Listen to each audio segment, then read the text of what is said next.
It's You funny, know, as I so was driving around listening to Wouldn't You Like to Be a Hoe the other day, I yeah, was thinking about this conversation I had with my grandmother years ago about swears in general. And so stick with me with this. So like I remember explaining to her, I'm like, look, you don't like swears, you don't like the word fuck, whatever. Like the more like if you hear that word enough, it loses all of its power. So it's like you're only giving it its power. And it's funny with a song like that, it hits you in the beginning with just, just the hook, and you suck it all in. right, But every time you hear it, it's mixed up a little bit. And by the end, it's reduced, it's like destructured down to just sounds. And it's like the right, impact of these words it's no longer about the words, because so much of words are about right. context and stuff like that. And I'm like, that's brilliant. And it's just it was I was just like I was just loving that, because I was like dancing around my kitchen listening to this stuff, and I was like, should I feel embarrassed? I'm like, no, fuck, man. Like I listened to Two Live Crew on the bus when I was like 11. Yeah, yeah, yeah. Luke's actually one of my favorite people.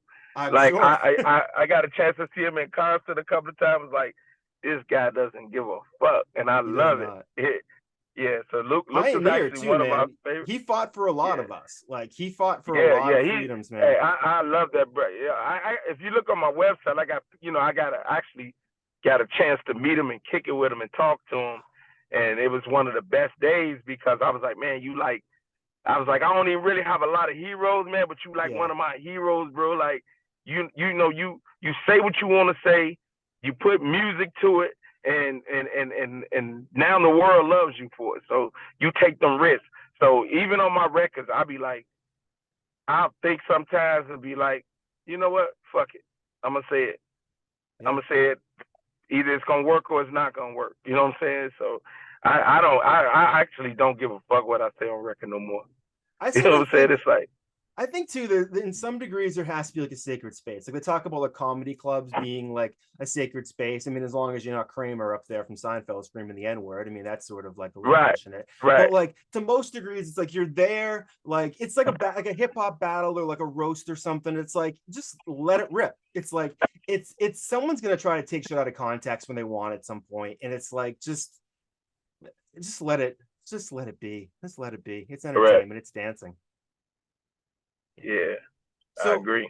let me ask you this. So, along the lines of like the Two Live Crew, where did your sound really come from? Because when I listen to it and I think early '90s, what's going on in music then? It's like that's the age of like grunge. It's the age of like Dr. Dre. And are you Right. pulling more from like a Kraftwerk '80s like P Funk type? I mean, obviously that doesn't sound like P Funk, but where are you It was getting like that drum inspiration from? so for me. Uh, my family is very, my grandmother, my mother, my aunts, all of them, my uncles. They were all music orientated. Like I heard funk, soul, gospel all my life. You know what I mean? So what the for me, I always was fascinated with the drums in records. That's what always drove me. Like I hear the words and know we're cool, but I might be sitting in the car listening to a record with my uncle, be like, man, he used to look at me crazy because he's like, hey, them congos funky in there. Like he used to be like, what?